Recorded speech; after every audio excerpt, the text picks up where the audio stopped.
Ser convidado para falar na FESB é uma honra para mim, que eu agradeço profundamente essa oportunidade. Eu vou fazer uma aula onde eu vou basear de que as alterações ambientais elas têm um papel muito grande na patogenia das doenças humanas. E isso é dado tanto por, basicamente, por questões de coisas que não existiam, como, por exemplo, alguns poluentes, alguns processos industriais que foram introduzidos e para os quais nós não estávamos preparados, mas também por um descompasso entre o que a gente se preparou para viver ao longo da evolução do Homo sapiens, até chegar aí ou seja, o meio ambiente mudou muito rapidamente, numa velocidade que os nossos genes não conseguem acompanhar, criando então um conflito entre o que foi programado para nós vivermos e a nossa realidade atual. O Sapiens é relativamente recente, né? Mas a gente começa a moldar todos os mecanismos de regulação fisiológica, de nutrição, a capacidade de absorção de alimentos, de controlar a pressão arterial e temperatura, baseado nos últimos mais ou menos 150 mil anos. E a aposta evolutiva que a gente fez foi privilegiar o desenvolvimento do encéfalo, né? E para fazer isso, como é muito custoso, nós abdicamos de criar garras, dentes, ou seja, a gente não é páreo para bicho nenhum, então temos que trabalhar em grupo. E fazíamos isso, sobrevivíamos em grupos pequenos, de caçadores-coletores, que tinham uma dieta variada, tinham que coletar aquilo que os outros animais predadores tinham deixado para trás, ou pequenos animais ou frutas que apareciam na nossa frente. No entanto, em algumas regiões não dava para ser caçador-coletor. E isso, a gente teve, então, esse cérebro que foi desenvolvido e favoreceu a cognição em vez da força, e que caçava e coletava, ela começou a encontrar limitações ambientais, e isso fez, então, não dava para caçar e coletar onde não havia o que caçar e coletar, e isso dá origem à criatividade humana contida potencialmente nesses neurônios, desenvolve-se tecnologia, domina-se processos de produção, e você, então, começa a expandir a população e criar cidades ao redor de 3.500 anos atrás, em lugares semiáridos, assim como aconteceu também no México, na cratera do vulcão, como também aconteceu no Peru, no alto das Cordilheiras dos Andes, e então nós passamos progressivamente a viver em cidades. E essa tendência vem se acentuando rapidamente no mundo, a população cresce, mas um mundo que até, digamos, um tempo relativamente pequeno, você tinha 2 vezes mais pessoas vivendo nas cidades, ela entra no século XXI com um domínio predominantemente urbano, porque a produção de alimentos ela pode ser feita de forma mecanizada, ou melhorou a eficiência da produção dos alimentos, e o tipo de emprego e ocupação migra para as cidades. E isso leva a situações de alta complexidade, né? E existe, então, a questão ambiental nas cidades, ela é sempre vista como área dos urbanistas, mas eu vou tentar justificar que biologistas têm que se ocupar dessa nova interação. Então, desde aspectos culturais, mas também a biologia evolutiva, a controle da expressão gênica e a medicina também em si, né? Então, tanto a Science quanto a Nature lançaram editais para estudar a ciência das cidades com uma grande pegada de saúde e cria uma ciência, então, baseada no entendimento dessas novas relações de trabalho e da interação do nosso organismo com as novas condições existentes. Então, a questão ambiental hoje, ela passa para além do que a gente chama da poluição, ou dos vetores, das doenças de vetores, e passa a incorporar na sua patogenia aspectos de nutrição, o tipo de dieta que temos, a poluição do ar, água, solo, poluição luminosa, as alterações climáticas com as ilhas de calor urbanas, a própria morfologia urbana, que inclui saneamento e contagiosidade, a proximidade das pessoas. Esse vírus está ensinando para a gente que é muito mais fácil, na hora que ele sai de um pangolim ou de um morcego e encontra humano, é muito mais fácil encontrar humanos do que pangolins. e os pangolins e morcegos não pegam avião, não viajam por viagens transcontinentais e nos dão de presente epidemias. E existem também vulnerabilidades outras que vão além da fisiologia, como o acesso, né? A saúde, acesso à moradia, a capacidade de se cuidar, ter tempo de cuidar da sua própria saúde, de manter as relações sociais e as condições de trabalho, né? Alguns de nós trabalham em condições que não são... É como se a gente tivesse colocado para muitos de nós, uma tornozeleira eletrônica no celular. A gente carrega o trabalho para um computador portátil e está toda hora ligado e sempre tendo que fazer cada coisa diferente, tanto que o Bo Shou-hong, ele é um filósofo coreano que começa a descrever não mais na sociedade do dever, do Foucault, mas na sociedade do cansaço. Então, vamos pensar nisso, vamos pegar alguns desfechos que são importantes e que têm aumentado na cidade. Doenças mentais. Esse é o gráfico da taxa ajustada de suicídios em jovens, né, em adolescentes nos Estados Unidos.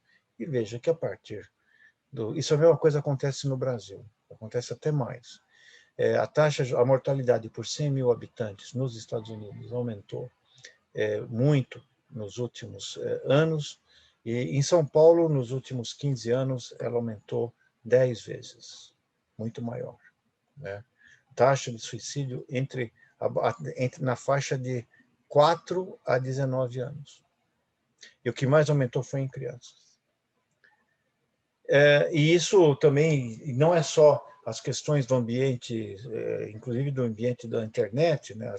Essa exposição, essa impiedosidade na internet, a sensação de uma sociedade fluida com relacionamentos sem ligações afetivas, mas até fatores climáticos. Esse é um estudo do qual a gente participou, onde foram avaliados suicídios em aproximadamente 600 cidades do mundo, em diferentes países, e a curva relacionando taxa ajustada de suicídio, de risco relativo de suicídio para a temperatura, aumenta independentemente da latitude, por um incremento de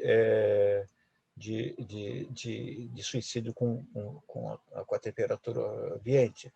E isso é a taxa, qual que aumenta o risco de suicídio por um incremento de 5 graus centígrados na temperatura média, e você vai ver que, em geral, os países mais... existe uma certa heterogeneidade no país, ou seja, cada país tem uma relação, isso já está ajustado para a luminosidade.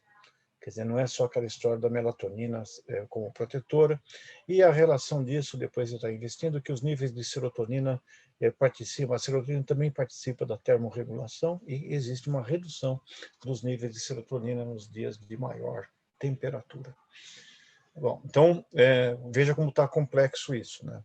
Então, vamos pegar de novo, então, as doenças cerebrais, né? As doenças, quantos de nós acordamos à noite ansiosos? A depressão ela é a segunda causa de afastamento do trabalho, e a esquizofrenia aumenta à medida que o tamanho das cidades aumenta, a taxa ajustada de esquizofrenia. Seguramente a gente tem problemas que são individuais, como a genética, complicações obstétricas, infecções, né? Não estou falando só de doenças psiquiátricas, mas doenças neurodegenerativas, né? Infecções do sistema nervoso central, o uso de drogas recreacionais e consumo de substâncias, por exemplo, como álcool. Tem fatores culturais. Quando você sai de um lugar, como aconteceu, por exemplo, em Mariana, né? Vem uma onda de lama que leva para uma outra cidade, onde você vai morar. Você perdeu as tuas memórias, os teus amigos, a tua forma de vida, então você tem a migração, que cada vez é maior, a pobreza, que impõe, às vezes, condições de vida bastante grandes, um estresse contínuo, a educação, o ambiente de violência onde se vive, o isolamento social de uma sociedade cada vez mais solitária e o excesso de trabalho, a pressão para não perder emprego, e também efeitos como penetração de substâncias tóxicas pelo sistema nervoso, a poluição luminosa, onde a gente carrega o sol para casa, inclusive para a cama. Nós passamos hoje em torno de 16, 18 horas acordado, alguns de nós, né? E isso vai fazer com que você tenha uma secreção retardada de melatonina e não consiga cumprir as fases do sono. A poluição por barulho, né, que é uma cidade cada vez mais barulhenta, você também não aprofunda o sono, e também clima e variação climática, como a gente viu anteriormente. Então, para estudar por que nas cidades tem mais doenças neurodegenerativas e mais doenças psiquiátricas, você tem que abrir um leque e aumenta enormemente a complexidade do entendimento dessa lesão, porque ela não é como, por exemplo, a intoxicação do chumbo, pelo chumbo, que dá um declínio cognitivo e a dose dependente, mas é uma causa única. Aqui não. Né? Essas doenças, a epidemia de doenças mentais, ela tem que ser estudada com a devida complexidade. E tem muita biologia nisso, né? Como, por exemplo, na relação de temperatura com neurotransmissores. Você tem que ter cientista de bancada e gente que entenda de neurofisiologia para poder explicar isso aqui. Vamos pegar outra causa frequente que acontece nas cidades, entupimento de artérias. Né? Então, esse é um mapa da mortalidade por doenças cardiovasculares na cidade de São Paulo, o risco de morrer antes do tempo, antes de 70 anos de idade, por nível administrativo. Para isso, a gente pegou os dados de mortalidade, agregou, fez uma espécie de quebra-cabeças composto de 2 ou 3 unidades censitárias. Ou seja, são grupos, uma unidade censitária tem em torno de 400 pessoas, então eu dividi a população de 11 milhões em pedacinhos que cabem cerca de 1.000 a 1.200 pessoas, e nós vemos o seguinte, que em geral o risco de morrer antes do tempo vai migrando para a periferia da cidade, e esse ponto central é o Brás e o Bom Retiro, que são onde estão as confecções, onde estão os imigrantes, e onde tem, digamos, condições de moradia e pobreza muito grande, é um bolsão de pobreza no interior da cidade de São Paulo. E aqui você vai ver que mesmo na periferia, né, embora exista essa tendência monotônica, né, de queda, ela tem heterogeneidade. Pegando a Zona Leste aqui, você vai ver que nessa região, que eu estou com o meu apontador, existem regiões que estão lado a lado, em microescala, onde você tem alta incidência de AVC e baixa incidência de AVC. Isso também lhe permite você ver o que faz funcionar num lugar que não deveria funcionar nada. Ou seja, você pode determinar o que aconteceu aqui de diferente que reduziu o risco.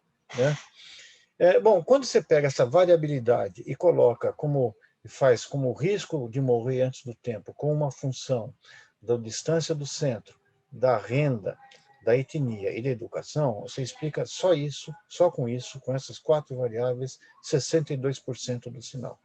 Ou seja, 38% do que a gente ensina, que eu ensino na Faculdade de Medicina, quer dizer, o que eu ensino explica 38% dessa variabilidade. Alta taxa de colesterol, sobrepeso, diabetes descontrolado, mas tem uma parte que não é explicada por isso e que tem que ser compreendida, promovendo, então, um diálogo, né? Tanto do nível molecular quanto do nível macro, social, cultural, né? Fazendo, então, uma ciência verdadeiramente transdisciplinar. Isso não acontece só em São Paulo, né? Isso aqui é o risco mapa que foi feito pelo Imperial College, que mostra, ele usou como estratégia de mostrar a vulnerabilidade das pessoas, a expectativa de vida em função das estações do metrô. Então, quando você está perto do Piccadilly Circus, na linha verde, na porção mais interna da City Londrina, a tua expectativa de vida é 90 anos. E à medida que você vai migrando para a periferia, você vai chegar a 76, 70. Quer dizer, você perde mais ou menos 1 ano de expectativa de vida por cada estação do metrô. Isso indica que, às vezes, o código de endereçamento postal é mais importante do que o código genético na determinação do risco de morrer antes do tempo. Né? Esse mapa está colocado, eles colocaram no metrô como instrumento de divulgação de ciência. Então, o que nós temos, então, que dizer é que existem fatores que têm domínio. Por exemplo, tem alguns fatores ambientais, como radiação, poluição do ar e alteração climática, onde os agentes físicos das doenças, quer dizer, os agentes físicos que têm físico, você consegue identificar e caracterizar, tem um papel predominante. Nas doenças biológicas, quer dizer, por vetores, sejam eles diretos, ou de transmissão direta, ou mediada por vetores, ou por água, ou por outro meio, elas pagam o preço das cidades. Né? No momento que você dominou o processo de produção e confinou pessoas num espaço mais fechado, você não só trocou experiências de construir civilização, como também se troca micróbios.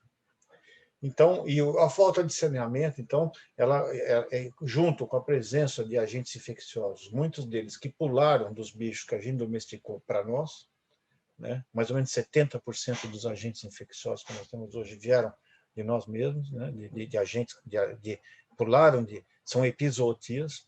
Eles explicam essa são as febres basicamente em relações com agentes infecciosos. Tem aspectos que dependem. Eu estou dividindo em pedaços, mas eles dialogam. Por exemplo, o carcinoma de colo do útero, ele tem a ver com o HPV, todo mundo sabe disso. Mas você acha que na Arábia Saudita, que é um dos países com maior taxa de mortalidade ajustada por carcinoma de colo uterino, é uma variante especial do HPV ou são hábitos culturais que dificultam acesso a medidas preventivas ao Papa Nicolau na população feminina?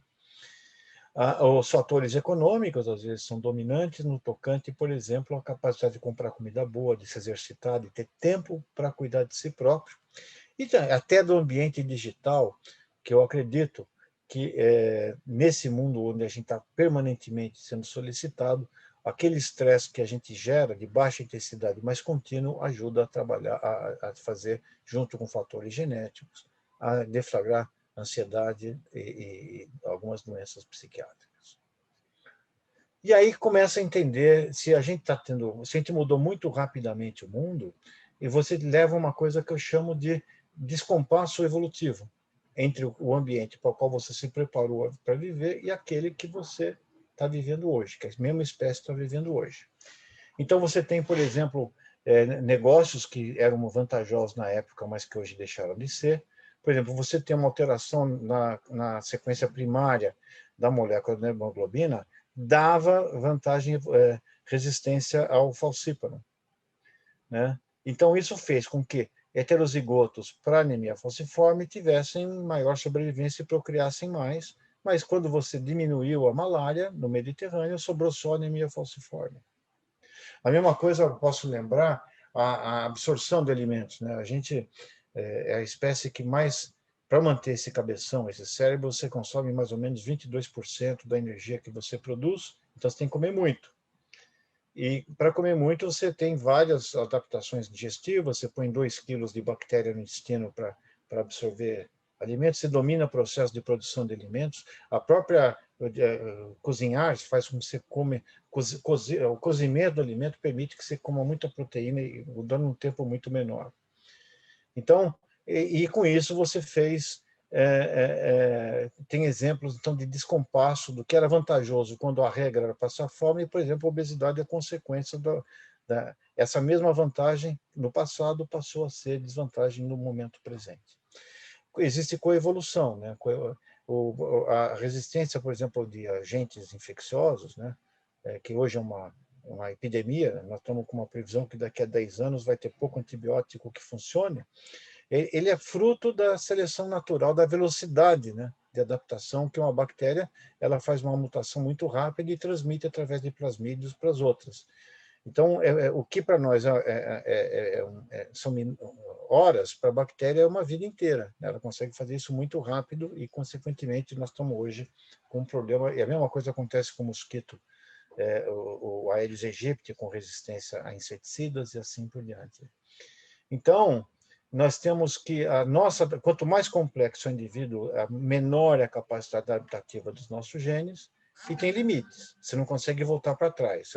O laríngeo recorrente, por exemplo, dá aquele monte de volta, você nunca vai endireitar ele. Ele foi desenhado daquele jeito e vai ficar assim.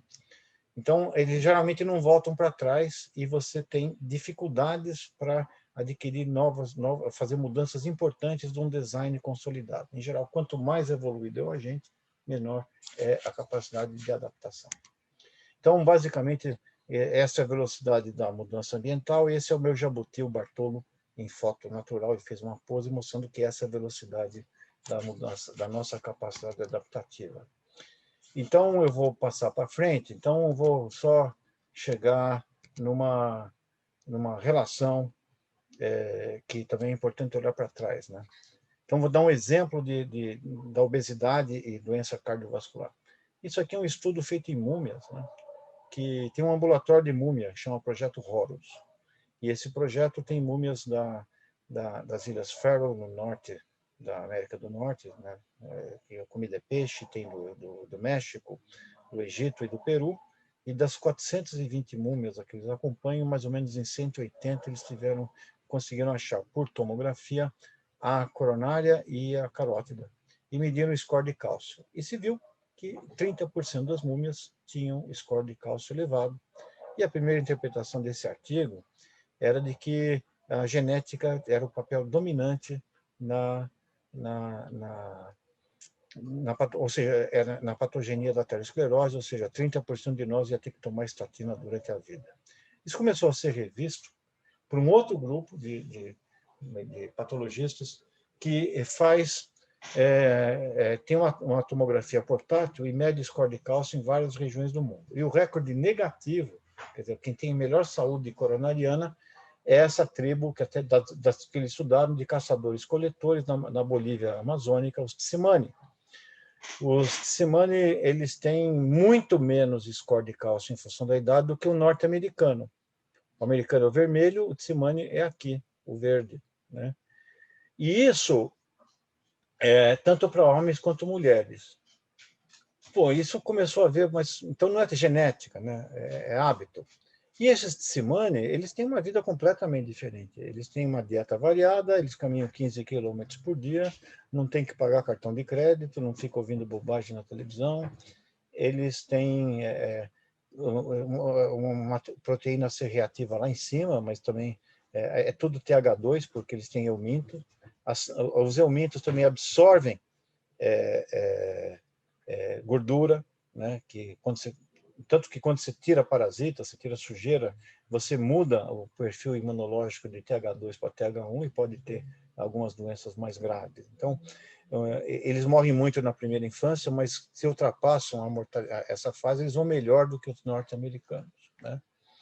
E isso indica, então, que nós, se vivêssemos como os Tsimane, possivelmente essa aterosclerose talvez não fosse tão importante, mas simplesmente a gente mudou a alimentação, os hábitos de vida, a gente não faz mais nada.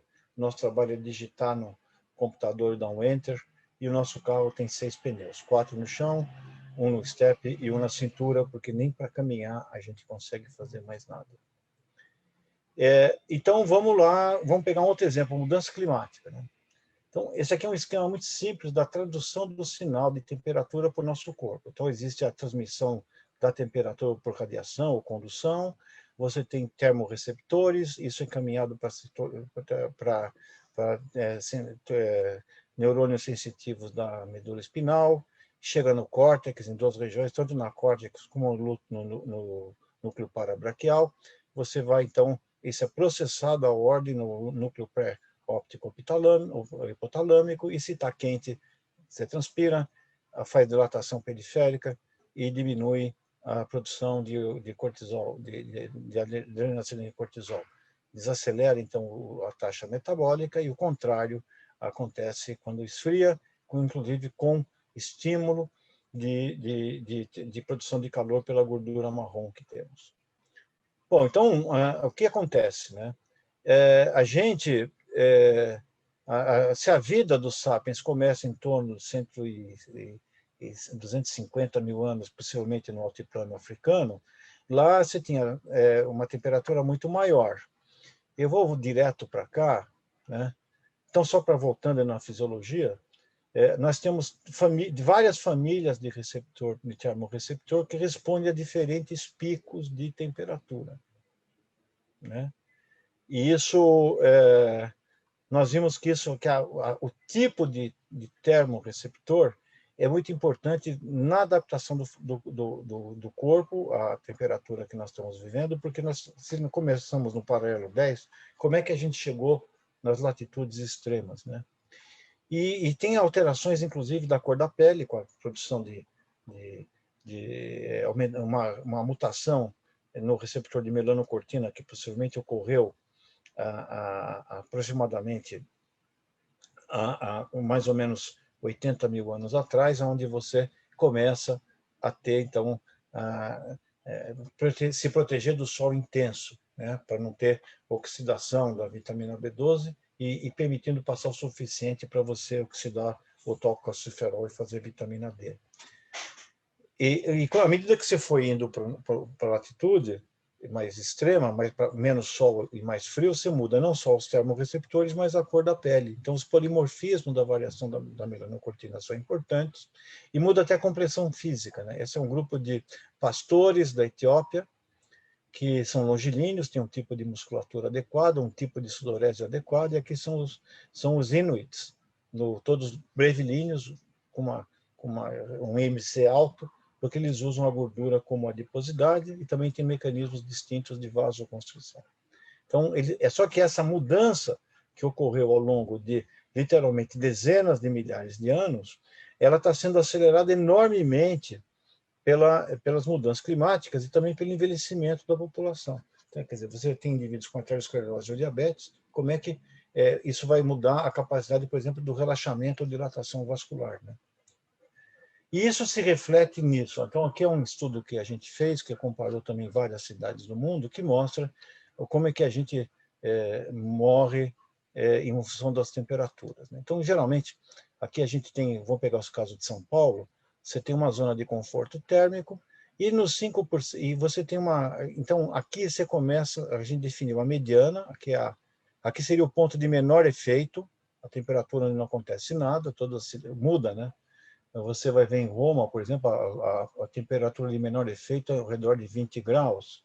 Quando você vai para Toronto, né, ela é para Tóquio, ela é mais em torno de 25, né? Então, o que acontece assim, esquentou, né? Você saiu dessa região, você começa a morrer. E esfriou, você também começa a morrer. São Paulo, então, veja bem, ela está... tem cidades, por exemplo, que estão muito mais preparadas, como Toronto, que tem uma grande amplitude térmica e não acontece nada. São Paulo começa a morrer de calor com 26 graus. Teresina começa a morrer de frio com 26 graus, né? Ou seja, existe uma adaptação através dos termorreguladores, do tipo de construção das casas, e que a gente tem que saber a velocidade com que isso ocorre, né? E esse é um desafio muito grande, tem uma série de estudos mostrando que talvez a gente não consiga correr atrás das mudanças do clima que estão ocorrendo. E, finalmente, para acabar, eu vou falar da poluição do ar. Isso aqui é a janela do meu apartamento. Isso aqui são pulmões de não fumantes paulistanos acumulando esse carbono. A gente mede a presença desse carbono no pulmão e não fumantes. Aqui você vai ver um bronquíolo respiratório normal e um bronquíolo respiratório inflamado. E a gente vê que penetra também no cérebro isso. A gente vê quando você estimula, por exemplo, o bulbo olfatório com elementos, com laser de alta intensidade, o núcleo de grafite dessas partículas de carbono, ela desorienta o comprimento de onda, então ela começa a emitir branco. É que nem aquela história do branco que é decomposto no arco-íris quando passa através de um carbono, acontece o reverso. Uma luz monocromática, ela pode ser, então, alterada o seu comprimento de onda, e só que isso dura femtosegundos. Então, se você tiver um laser que pulsa em femtosegundos, você vê as partículas de carbono dentro do bulbo olfatório, e se você for medir, por exemplo, um elemento extrínseco, né, como, por exemplo, o polônio 210, que é um produto do decaimento do radônio, você vai ver que o bulbo olfatório tem uma concentração grande, o epitélio olfatório tem o pulmão, tem quase a mesma coisa que o pulmão, ou mais que o pulmão, e o lobo frontal, por exemplo, não tem. E se você for medir, por exemplo, a mesma alteração, né, por exemplo, zinco, que é um elemento também exógeno, você vai ver que o cérebro tem uma quantidade menor, o epitélio olfatório, o bulbo olfatório e o pulmão. Então, ou seja, ela vai para todo o corpo e tem uma fonte de um metal de uma valência, com mais de um estado de valência. Quanto um elemento que emite alfa não deve fazer bem, tanto para o pulmão quanto para o bulbo olfatório. Isso aqui é um estudo publicado pelo Griggs, em Londres, que fez escarro induzido em crianças e viu que eles tinham, em diferentes distâncias das grandes avenidas, ele conseguia medir a área dos macrófagos que estavam presentes nas vias aéreas dessas crianças e quantificar, e viu que a porcentagem de área média dos macrófagos contendo carbono estava inversamente relacionado com marcadores de desenvolvimento pulmonar.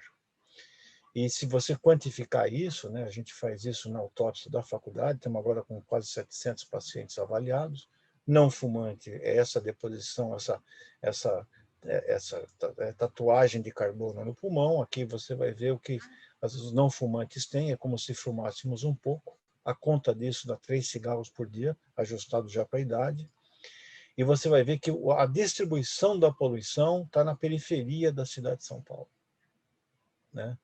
Como medida pelo pulmão. E se você for ver o mapa da poluição medida pela CETESB, está no centro. Então você pode ver que a estação fixa de monitoramento concentra a poluição onde tem mais carro. Enquanto que quem leva dessa nuvem de poluição para casa, mais longe, é quem mora na periferia, que fica mais tempo dentro dos corredores de tráfego. Então, existe, ou seja, o próprio ambiente, a forma de locomoção e os hábitos determinam a dose a um agente sabidamente tóxico, como a poluição do ar. E só para mostrar o risco de poluição, de morrer em função daquelas partículas, quando você faz um estudo epidemiológico, ela é basicamente uma função dose-resposta monotônica, você não tem nível de segurança, e isso serve para doença cardiovascular, para respiratória, para câncer de pulmão. Isso aqui é a meta-análise dos estudos longitudinais mostrando que a poluição do ar é reconhecidamente em evidência de carcinogênese, e essa é a curva dose-resposta global, no estudo que a gente fez recentemente e publicou, que é a nível de concentração daquela fuligem no corpo, ela que a pessoa está exposta, aumenta em função da dose, e isso explica que o nível de segurança para a poluição do ar, pela inflamação que ela coloca, ela não tem nível de segurança nem para câncer, nem para mortes respiratórias ou cardiovasculares. Bom, então, finalmente, o último slide é que o processo de investigação da doença primeiro passou pelos templos de cura, depois Hipócrates começa pela observação dos sintomas, depois Galeno transforma em dogma, depois os primeiros hospitais transformaram o estudo da doença em um ato de misericórdia, colentando os pobres, depois o Jenner com a vacinação e o fechamento do poço de cólera em Londres começa a jogar a medicina coletiva através da observação das epidemias.